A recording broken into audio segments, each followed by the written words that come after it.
With me is Andy Capron from Region Atlantic. We spend a lot of time talking about the estate inheritance tax and why it's a problem for the New Jersey economy and those who own businesses here, but also not necessarily millionaires, but small business owners face the dilemma of whether to take their business out of state to move or to pretty much face up to paying what is a very expensive tax to pass their businesses on to relatives here. So first, I'd like to hear about, Andy, what you hear from your clients about, anecdotes, what you're hearing from them about the problems they face and the tough decisions they face about whether to stay in New Jersey or not. Sure.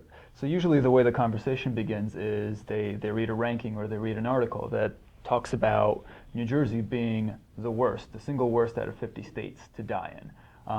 And that is a tough position to be in. There's a lot of research about the psychology of that kind of a ranking, what it means to be the worst.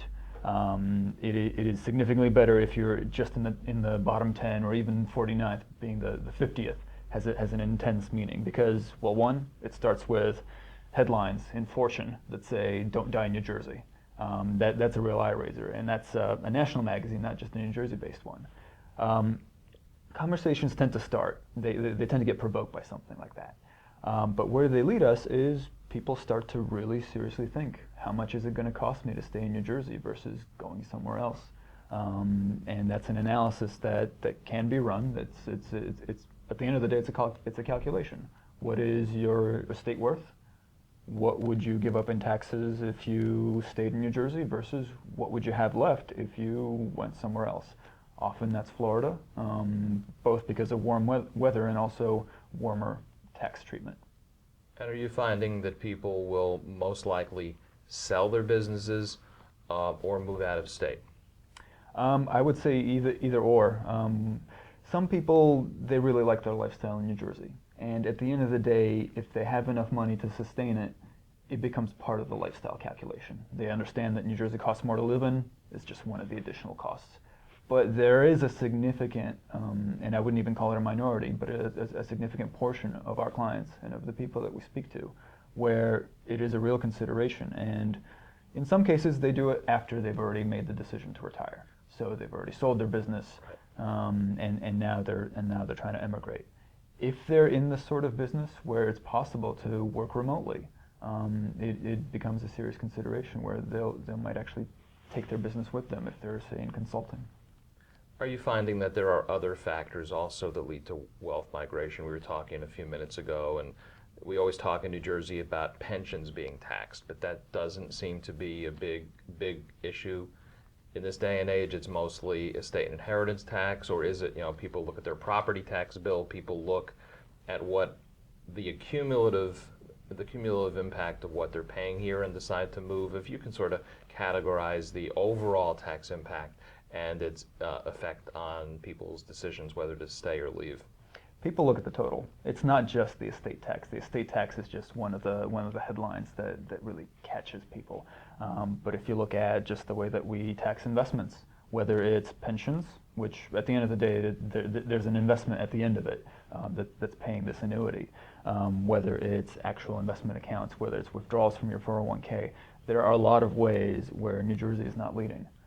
And when you take the sum total of all those things, it can become materially cheaper to move out of state and actually still spend the same amount on your lifestyle, but retain that much more. And you actually, Region Atlantic, you were saying before, has clients in Florida that you go down, it was either 1 or 2 or 3 times a year. Mm-hmm. Maybe you'll eventually have offices there where you meet with all the people who've left New Jersey because they stay as your clients, and you hold meetings. I think it was Naples and Boca Raton and Tampa, I think it was. So that's right. Kind of, I'm sure you're not the only wealth management company that has that type of structure. We're not, and for us, it's good that we can go out and meet our clients, and that they can move to another state, and we can still maintain our relationship with them. For many other professionals, when a client leaves the state, the client leaves their services as well. Think about attorneys, for example. Attorneys are licensed to practice in a particular state. It's not often easy for them to also join the bar in Florida, for example. CPAs, accountants. If they prepare tax returns, they can't prepare an out-of-state tax return. It's often not something that they have the expertise to do. One of your responsibilities at Region Atlantic is the Wealth Management Index. Again, we were talking a minute ago, and things are looking up slightly for New Jersey compared to what things were like maybe 6, 7, 8 years ago, as we were being hit with a recession and then trying really hard to come out of the recession. So one of the things that I try to do in creating this index is to really get a gauge for how good is the environment in New Jersey for creating wealth. So regardless of whether the tax situation is good or not, are we in a position to cultivate more millionaires? And we've been on a rocky road. If you think about New Jersey, or if you think about any state really, there's 4 factors that drive wealth creation. And this is going to affect everybody from the pizzeria owner up to the wealthy professional. It's the value of your home. That is the single biggest asset that most people own.